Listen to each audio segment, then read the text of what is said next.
जय श्री कृष्ण बंधुरा आशा करी তোমরা সবাই ভালো আছো। আমিও ভালো আছি। আমার চ্যানেল পিএস ফ্যাশন কাটিংয়ে তোমাদের সবাইকে স্বাগত। তো আজ কয়েকটা নতুন ভিডিও নিয়ে চলে এলাম।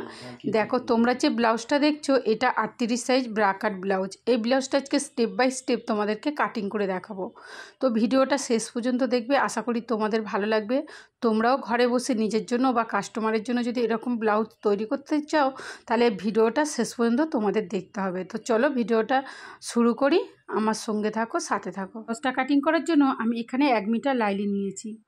প্রথমে লাইনটাকে দুভাঁজ করে নিয়েছি। আমার দিকে জয়েন্ট সাইড আছে, এদিকে খোলা সাইড আছে। প্রথমে আমরা পিছন পাটটা কাটিং করব, তার জন্য ঝুলের মাপটা নিচ্ছি।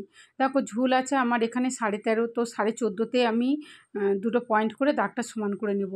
তা ঝুল তোমাদের যা থাকবে তার সাথে 1 ইঞ্চি এক্সট্রা নেবে, এটা যে কোনো সাইজের জন্য। আর তোমাদের হাইট অনুসারে ঝুলের মাপটা মানে ঝুলটা নিয়ে নেবে। তো এখানে শোল্ডার নিলাম আমি 5.5 ইঞ্চি, নিচেও 5.5 ইঞ্চি, এটা পয়েন্ট করে দুটো দাগ মিলিয়ে দাগটা স্ট্রেট করে নিলাম। আর মোলের জন্য আমি এখানে 6.25 ইঞ্চিতে একটা পয়েন্ট করে নিলাম, নিয়ে এদিক দিয়ে দাগটা সোজা করে নেব। দেখো এরপরে আমি চেস্টের মাপ নেব। চেস্ট আছে আমার 38-এর 4 ভাগ 9.5 ইঞ্চি, আর এর সাথে 2 ইঞ্চি আমি এক্সট্রা নেব।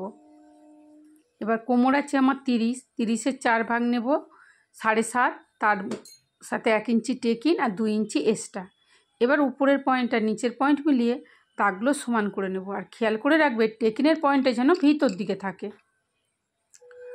তো এবারে দেখো এখান থেকে আরমোলের শেপ দেবো আমি 1 ইঞ্চি আর 200। তো এখানে একটা পয়েন্ট করে নিলাম।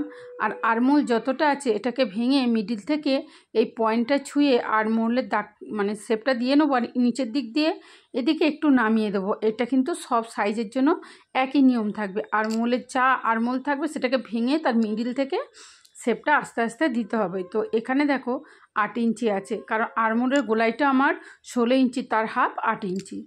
তো এখানে দেখো পুট গলার জন্য আমি 2.5 ইঞ্চি নিলাম, আর গলার ডিপটা আমি এখানে 10 ইঞ্চি নিলাম। আর নিচের থেকে দেখো আমি 3 ইঞ্চি নিলাম। উপরে তো 2.5 ইঞ্চি নিয়েছি, নিচের দিকে 3 ইঞ্চি নিলাম। নিয়ে উপরের পয়েন্ট আর নিচের পয়েন্ট মিলিয়ে দাগটা কিন্তু সোজা করে নেব। এবার তোমরা চাইলে এখানে যে কোনো ডিজাইন করে নিতে পারো। আমি এখানে কিন্তু গোল গলার একটা শেপ দিয়ে নিলাম। দেখো এইভাবে সুন্দর করে একটা গোল গলার শেপ দিয়ে নিলাম। তো এরপরে দেখো তোমরা যারা নতুন তাদের অসুবিধা হয় টেকিনের দাগটা কোথায় দেবে। তো দেখো এখানে আমার পয়েন্টের মানে যেটা টেকিনের জন্য যে 1 ইঞ্চি রেখেছিলাম সেটাকে তো ছেড়ে দেখলে তার যে মানে পুরো ফিটিংসের যে মাপটা আছে তাকে তোমরা ভেঙে হাফ করে মিডিলটা বের করে নেবে। নিয়ে এইভাবে তোমরা টেকিনটা দিয়ে নেবে। দেখো তাহলে কিন্তু আর কোথাও টেকিনটা দেবো এই চিন্তাভাবনাটা করতে হবে না তোমরা যারা নতুন, আর কোনো অসুবিধা হবে না।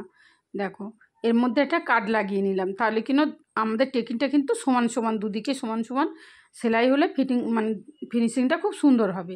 আর উপর থেকে দেখো যেহেতু আমি 10 ইঞ্চি ডিপ গলা করেছি, আর উপর থেকে এই 200 মতো হালকা করে এখান থেকে ডাউন করে নিলাম, তাহলে কিন্তু মানে ফিটিংসটা খুব সুন্দর হবে। আর এইদিকে কিন্তু একটু উঠে উঠে থাকে, সেটাও থাকবে না, মানে খুব সুন্দর হবে ব্লাউজটা। এইভাবে তোমরা কাটিং করে দেখবে একবার।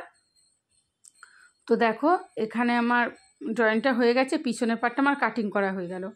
দেখো এবার পিছনের পাটটা রেখে কিন্তু আমি সামনের পাটে দাগ দিয়ে নেব। যেমন পিছনের পাটটা আছে সেই বরাবরই দাগ দিয়ে নেব। দেখো এখানে কিন্তু কাপড়টা সরে যাবে বলে আমি একটা ভারী মানে তোমরা একটা ভারী কিছু চাপিয়ে দেবে, দিয়ে বা পিন আপ করেও নিতে পারো। তারপরে এইভাবে দেখো দাগটা তুলে নেবে হুবহু। আর নিচের দিকে দাগ দিতে হবে না, কারণ নিচের দিকে আমাদের বাড়বে, সেই জন্য আমি নিচের দিকে দাগ দিলাম না। দেখো আরমোল, সামনের গলা আর সামনের দিক দিয়ে দাগ দিয়ে নিলাম। দেখো এবার আমি পিছনের পাটটা তুলে নেব। আর আরমোলটা কিন্তু তোমাদের নিচের দিকে রাখবে। তো হয়ে গেল। তো প্রথম ব্রাকাট ব্লাউজের যেটা ফার্স্ট নিয়ম, দেখো তো তোমাদের প্রথমে কাপড় বাড়িয়ে নিতে হবে। তো আমার এখানে 38 সাইজের জন্য আমি 1.5 ইঞ্চি করে কাপড় বাড়িয়ে এক্সট্রা নিলাম। দেখো এক্সট্রা কাপড় যদি না নাও সামনের দিকে কিন্তু কটুরি হবে, তাহলে কিন্তু ব্লাউজটা খারাপ হয়ে যাবে, ছোট হয়ে যাবে। তো 1.5 ইঞ্চি কাপড় আমি বাড়িয়ে নিলাম। দেখো 1.5। তো এদিকে দেখিয়ে দিলাম তোমাদের স্কেল দিয়ে দাগ দিয়ে কতটা কাপড় আমরা এক্সট্রা নিলাম। তো 1.5 ইঞ্চি কাপড় এক্সট্রা নিল। এবার গলার ডিপটা নিলাম। দেখো গলার ডিপটা আমি এখানে 6.5 ইঞ্চি নিলাম, এর বেশি আমি নেব না। 6.5 ইঞ্চি নিলাম, দিয়ে এদিকে দাগটাও সোজা করে দিলাম। দিয়ে দেখো 3 ইঞ্চি মতো আমি সামনে গলার জন্য এদিক দিয়ে নিলাম, নিয়ে ঠিক ভিতর থেকে একটু রাউন্ড করে গলার শেপটা দিয়ে নিলাম। দেখো একটু 1/2 ইঞ্চি মতো ভিতর থেকে ঘুরিয়ে এইভাবে শেপটা দিলে না গলার শেপটা খুব সুন্দর হয়। তো দিয়ে দিলাম। তো এবারও দেখো ফুল বাস্টের পয়েন্ট করে নেব। ফুল বাস্ট তোমাদের যা থাকবে তার সাথে 2 ইঞ্চি সেলাই মার্জিন নেবে। আমার এখানে ফুল বাস্ট আছে 9 ইঞ্চি, 2 ইঞ্চি সেলাই মার্জিন নিয়ে 11 ইঞ্চিতে একটা পয়েন্ট করে নিলাম। তো এই যে 2 ইঞ্চি কেন নিতে হয়, কোথায় সেলাই মার্জিনে লাগে, এর পরের ভিডিওতে আমি একটা ভিডিও তোমাদের দিয়ে দেব। নতুন বন্ধুরা তোমরা দেখে নেবে যে ফুল বাস্টের সাথে কেন 2 ইঞ্চি আমাদের সেলাই মার্জিনের জন্য এক্সট্রা নিতে হয়। তো এবার দেখো আমি কটুরির জন্য পয়েন্ট করব, তার জন্য ছাতিকে 10 ভাগ করে নিতে হবে। ছাতি আছে আমাদের 38কে আমরা 10 ভাগ করে নেব। দেখো 38কে 10 দিয়ে ভাগ করলে আমাদের হবে 3.8। তো 3.8 কটুরির কিন্তু আমাদের একদিকের মাপ। তো 3.8 করলাম, দেখো এখানে পয়েন্ট করে নিলাম। এরপরে আবার নেব আমরা 3.8। তোমরা কিন্তু এইভাবে নিয়ে নেবে, তার সাথে 1 ইঞ্চি সেলাই মার্জিন নিয়ে নেবে। সেলাই মার্জিন অবশ্যই নিতে হবে। আর সেলাই মার্জিন নিয়ে টোটাল আমরা যতটা পেয়েছি এটাকে এরকম ভেঙে এর মিডিলটাকে বের করে নিতে হবে। দেখো সেলাই মার্জিন নিয়ে যতটা পেয়েছি এরকম ভেঙে তোমরা মিডিলটা বের করে নেবে। নিয়ে এবার কটুরির জন্য তোমরা শেপ দেবে। এখানে দেখো আমি 1 ইঞ্চি আর 1 সুত করে শেপ দিলাম, এর বেশি দিলাম না। তা এখান থেকেও দেখো উপরে 1 ইঞ্চি 1 সুত আমি শেপ দিয়ে নিলাম, আর নিচের দিকে 1/2 ইঞ্চি। এটা যে কোনো সাইজের জন্য নিচের থেকে আমরা 1/2 ইঞ্চি নিয়ে থাকি। তো নিয়ে এভাবে স্কেল দিয়ে তোমরা মিলিয়ে দিতে পারো নতুন বন্ধুরা, আবার হাত দিয়েও দিতে পারো। তো এইভাবে নৌকোর মতো করে একটু তোমরা শেপটা দিয়ে নেবে। দেখো এদিক দিয়েও নিচের পাটের জন্য শেপটা দিলাম, এদিক দিয়েও শেপটা দিলাম। এবার দেখো এই শেপটা ঠিক এইভাবে দিতে হবে। তারপরে দেখো গলার জন্য আমি এখানে 5.5 ইঞ্চিতে একটা পয়েন্ট করে নিলাম। নিয়ে এই নিচের পয়েন্টের সাথে এইভাবে মিলিয়ে দিতে হবে। বেশি তোমরা স্ট্রেট করে দেবে না, বেশি তোমরা বেঁকিয়ে দেবে না, ঠিক যেভাবে আমি দিয়েছি এইভাবেই দেবে। এদিক দিয়েও দাগটা দিয়ে নিলাম। তো এরপরে নিচের পাটের জন্য দেখো আমি 4 ইঞ্চি নিলাম। 4 ইঞ্চি নিয়ে এদিকে দাগটা সমান করে নেব, আর এই সাইড দিয়েও দাগটা সমান করে নেব।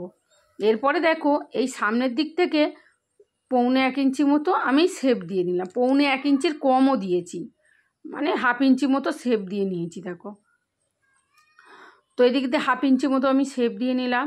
তো এরপরে দেখো আমি এই আরমহলের মানে 2 সুত মতো আরমহলের শেপ দিয়ে নিলাম। দেখো 2 সুতের একটু বেশি 3 সুত মতো শেপ দিয়ে নিলাম আরমহলে। আর এদিক দিয়ে দেখো আমি 5.5 ইঞ্চিতে একটা পয়েন্ট করে নেব। 5.5 ইঞ্চিতে পয়েন্ট করে আর দাগটা 1 ইঞ্চি এরম ডাউন করে নেব, সোজা করে নেব না, একটু ডাউন করে নেব 1 ইঞ্চি মতো। আর পিছনের পাটটা বসিয়ে নিয়ে এদিক দিয়ে দাগ দিয়ে নিলাম বেল্টের জন্য। এদিক দিয়ে দেখো 5 ইঞ্চি নিলাম, আর এদিক দিয়ে কিন্তু 1 ইঞ্চি কমিয়ে 4 ইঞ্চি নেব। এটা যে কোনো সাইজের জন্য এদিক দিয়ে কিন্তু 1 ইঞ্চি কমিয়ে নিতে হবে। তো নিয়ে এইভাবে দেখো হালকা করে নৌকোর মতো করে একটু শেপ দিয়ে নিতে হবে। তো বন্ধুরা ড্রয়িংটা আমার সম্পূর্ণ হয়ে গেছে, এবার আমি কেটে নেব। তো তোমাদের কোথাও যদি বুঝতে অসুবিধা হয় আমাকে কমেন্ট করে জানাবে বন্ধুরা। আর ভিডিওটাও কেমন লাগলো তোমরা জানাবে, তোমাদের কমেন্টের আশায় থাকি। তোমাদের একটা কমেন্ট পেলে মনে উৎসাহ পাবো, মানে কাজ করার উৎসাহটা আরও বেড়ে যাবে। তো দেখো এখানে প্রত্যেকটা পার্ট আমি কেটে নিলাম। এরপরে আমি মেন কাপড়ের সাথে কাটবো। তো এখানে আলাদা করে আর কোনো মানে মার্জিন নেওয়ার কোনো কিছুর দরকার নেই। আর এখানে দেখো আমি এরকম আলাদা করে 1 ইঞ্চি কমিয়ে নিই, সেটা দিতে ভুলে গেছিলাম। তো দেখো প্রত্যেকটা পার্ট আমার কাটিং করা হয়ে গেল। তো তোমাদের কেমন লাগলো তোমরা কিন্তু অবশ্যই বলবে বন্ধুরা। তো চলো এবার হাতা কাটিং করে নিই। হাতা কাটিং করার জন্য এখানে কিন্তু আমি 4 ভাঁজ করে কাপড় রেখেছি। আমার দিকে জয়েন্ট সাইড আছে, এদিকে খোলা সাইড আছে। প্রথমে কিন্তু আমরা জয়েন্ট সাইড দিয়ে ঝুলের মাপ নেব। ঝুল যা থাকবে তার সাথে 1 ইঞ্চি এক্সট্রা নিতে হবে সেলাই মার্জিনের জন্য। তারপরে 3 ইঞ্চি নিচে একটা ডাউন করে নিলাম দেখো। আর এখান থেকে মৌরির মাপ নিলাম, তার সাথে 1.5 ইঞ্চি এক্সট্রা নিলাম। এখান থেকে মৌরার মাপ নিলাম, নিয়ে মৌরা আছে আমার, মৌরার গোলাইটা হচ্ছে 16 ইঞ্চি, তার হাফ 8 ইঞ্চি নিয়েছি। নিয়ে দেখো 2 সুত পট থেকে আস্তে আস্তে ডাউন করে হাতাটা কাটিং করে নিলাম।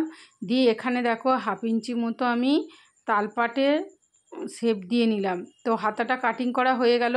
তো চলো এবার মেন কাপড়ে চলে যায়। তো মেন কাপড়টা দেখো প্রথমে এই যে পাটটা আছে গোল্ডেন কালার, এটা কিন্তু আমি হাতাতে দেব।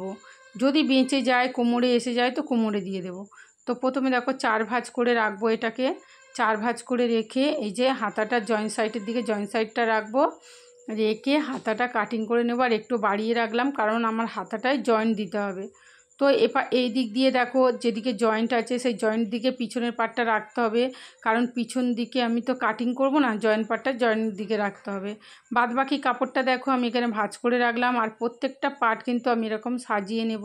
সাজিয়ে নিলে কি হবে নতুন বন্ধুরা, তাহলে তোমরা কিন্তু ভুলে যাবে না কোনো প্রকারে আর কোনো পার্ট কাটিং করতে। যদি একবার ভুলে যাও তো মেন কাপড়টা কিন্তু তোমরা আর পাবে না। তোমরাও যদি এইভাবে সাজিয়ে কাটিং করো, আর এতে দেখবে কতটা কাপড় বেঁচেও যায়। তো দেখো বন্ধুরা কতটা কাপড় বেঁচে গেছে এখানে, এটা দিয়ে লটকান করে নিতে হবে। তাহলে ভিডিওটা এই পর্যন্ত, পরের ভিডিওয় আমি সেলাই করে দেখাবো।